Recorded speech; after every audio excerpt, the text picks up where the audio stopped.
Mes chers enfants, mes fils et mes filles bien-aimés, je suis le pape Léon XIV, et c'est avec un cœur lourd de sollicitude mais aussi débordant d'amour que je m'adresse à vous aujourd'hui.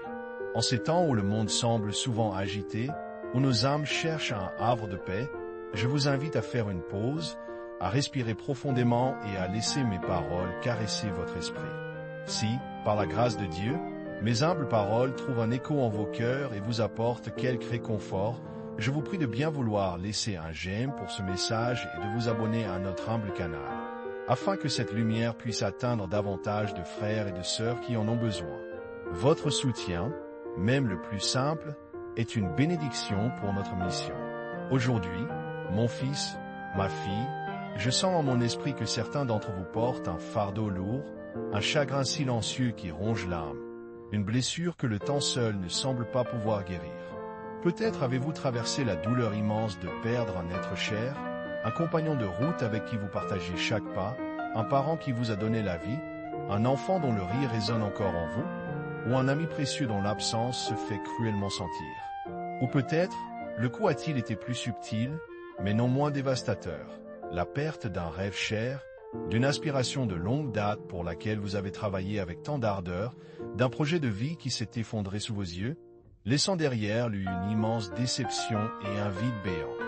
Cette douleur, ce vide oppressant, cette déchirure profonde que l'on ressent au plus intime de son être, je la connais.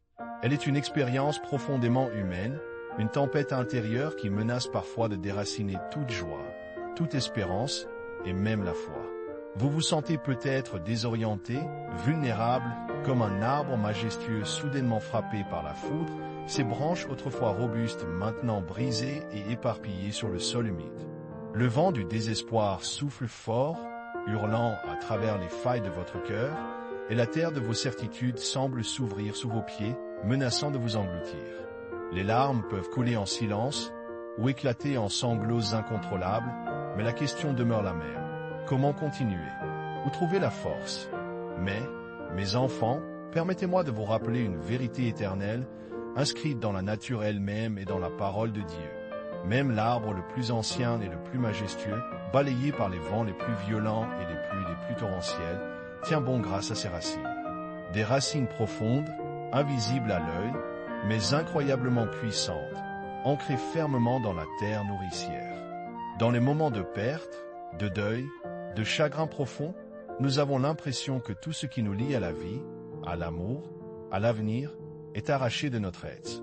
Pourtant, c'est précisément dans cette vulnérabilité extrême, dans cette nudité de l'âme, que nos racines spirituelles peuvent s'ancrer plus profondément que jamais. La peine, bien qu'atroce et déchirante, n'est pas la fin de votre histoire. Elle est, paradoxalement, une occasion, difficile certes, de découvrir la force insoupçonnée de notre être, la résilience que Dieu, dans sa sagesse infinie, a placée en chacun de nous. N'oubliez jamais que même lorsque le soleil semble s'être couché pour toujours sur votre horizon, les racines continuent, inlassablement, de puiser la sève de la vie, en attendant, avec une patience divine, le renouveau et le retour de la lumière. Accrochez-vous à cette image, mes enfants, elle contient une profonde sagesse.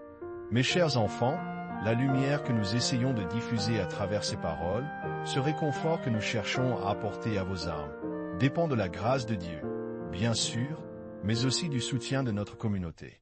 Si vous trouvez une valeur dans ces moments de partage spirituel, et si votre cœur vous pousse à nous aider à poursuivre cette mission sacrée, je vous serai infiniment reconnaissant d'envisager de faire un don à travers la fonction Valleux Demain de YouTube, ou Super Thanks comme on l'appelle dans certaines langues. Chaque geste, même le plus modeste, est une bénédiction qui nous aide à maintenir et à développer ce canal, à atteindre plus d'âmes en quête de paix et de guidance.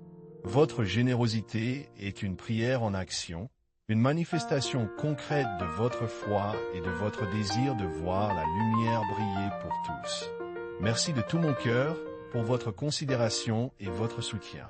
Revenons à cette image puissante de l'arbre et de ses racines, mon fils, ma fille. Lorsque le chagrin nous frappe avec une telle violence, il ne se contente pas d'ébranler nos certitudes. Il met à nu nos vulnérabilités les plus profondes, il nous confronte à notre impuissance. Mais c'est aussi, Et c'est là le mystère de la foi, dans ces moments de dénuement que nous sommes invités, d'une manière pressante et parfois douloureuse, à redécouvrir l'encre véritable de notre existence, la présence constante, inébranlable et infiniment aimante de Dieu.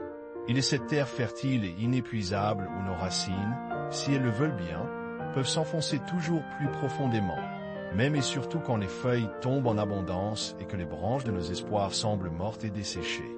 La perte d'un être cher, je le sais, est une blessure qui ne se referme jamais complètement sur cette terre. Mais pour l'âme, ce n'est jamais une perte définitive. Leur amour, leur mémoire précieuse, les souvenirs que vous avez partagés, les leçons qu'ils nous ont enseignées par leur vie et leur exemple, tout cela ne disparaît pas dans le néant. Non, tout cela s'inscrit non pas en surface, mais dans la trame même de votre être, comme des racines invisibles, profondes et solides qui continuent de vous nourrir, de vous soutenir et de vous inspirer. Leur esprit demeure d'une autre manière. Le rêve brisé, lui aussi, n'est pas une fin en soi, mais parfois une invitation, déguisée en épreuve, à explorer de nouveaux chemins que vous n'auriez jamais osé envisager, à laisser Dieu semer de nouvelles graines dans le jardin de votre âme, des graines qui, avec le temps, germeront en de nouvelles espérances, de nouvelles vocations. C'est douloureux? Oui, extrêmement douloureux. Et il ne s'agit absolument pas de nier cette douleur, de la refouler ou de faire semblant qu'elle n'existe pas.